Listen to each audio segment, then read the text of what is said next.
Hi guys, it's Debbie and I finally watched The Sheep Detectives, a film I'd put in my most anticipated movies of 2026 videos and for which I've been actively trying to avoid spoilers over the last month.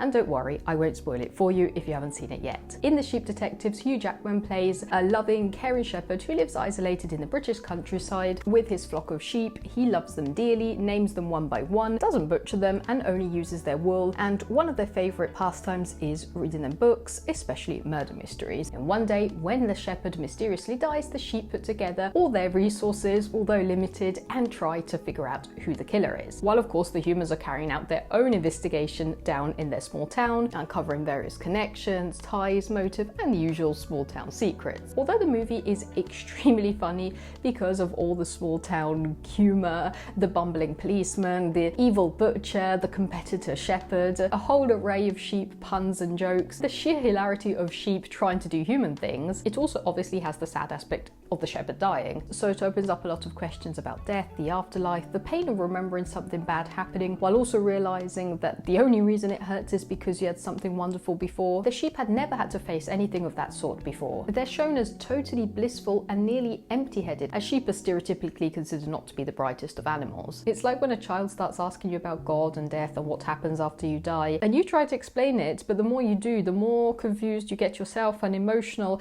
and realise how big and impossible and complicated and how you just can't even manage to answer these questions. Sometimes our relationship with animals and death is difficult not only because we love our pets and they become part of our lives, but also because we can't really communicate with them about it. For example, I have a very old dog, she doesn't have much time left, and a few days ago I was sitting out in the garden stroking her and wondering, does she realise what's happening? Is she scared, or does she feel that this is just something natural and that's how it has to be? Could I actually learn something from her and how to deal with my constant anxiety, fear about death, and just accept that it's part of nature? Who knows what's going on in her mind? So nearly everybody who watched The Sheep Detectives walked away from it with tears in their eyes. Even though in reality the love between the shepherd and his sheep is only really introduced at the beginning of the movie, it's not one of those films that builds this whole story for 2 hours just to then kill off a character. George dies pretty early on in the film, but his love, his relationship with the sheep lingers throughout all the rest of the movie. You really feel his presence in the way the sheep behave, in the way the townspeople remember him, and the choices everybody makes afterwards. I personally loved this film. I laughed, I cried, I enjoyed all the puns and jokes. I love small town stories.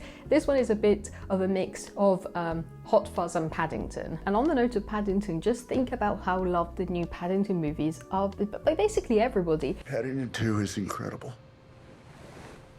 I fucking told you. They're feel-good, wholesome films that genuinely make you want to be a nicer person. They're not those family movies that just throw in fart jokes for the kids, sexual innuendos for the adults, and have people running around screaming for 90 minutes. Films like Paddington, especially Paddington 2, Sheep Detectives, Remarkably Bright Creatures, The Wild Robot, don't just have cute CGI animals in common. They use our relationship with animals and how intelligent and emotionally complex animals really are to remind us how we can become kinder, more caring humans. And honestly, I think we really need that at the moment in these bleak and cynical times where the world constantly wants us to be sad, hopeless, scared and angry at one another. Maybe because if we feel empty enough, we'll constantly fill those voids by consuming and buying more, but I digress. I know some people have complained about the sheep being CGI. To be honest, I thought they'd acted with real sheep on set and then simply CGI'd their mouths afterwards, but judging from behind the scenes footage, it looked like they used cardboard cutouts and they were later replaced digitally. However they did it, reality check, sheep don't talk, so heavy CGI would have been necessary at some point. The rest of the cast worked perfectly as an ensemble. To be honest, I didn't even recognise some of the sheep voice actors until I started reading more about the production afterwards, but I loved Emma Thompson, who is always so much fun in movies, and especially Nicholas Brown as the struggling Officer Tim. And to be honest, I would have never guessed who the killer was.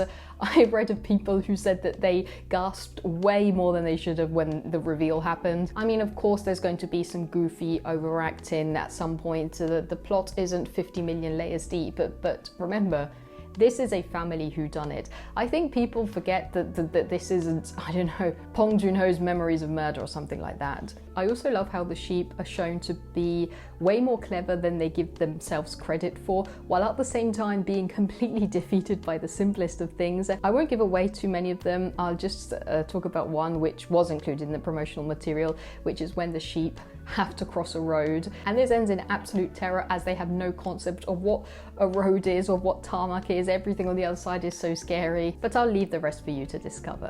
If you have seen The Sheep Detectives, I would love to hear what you think about it. If you haven't seen it, does it sound like something that would interest you? Let me know everything with a comment down below.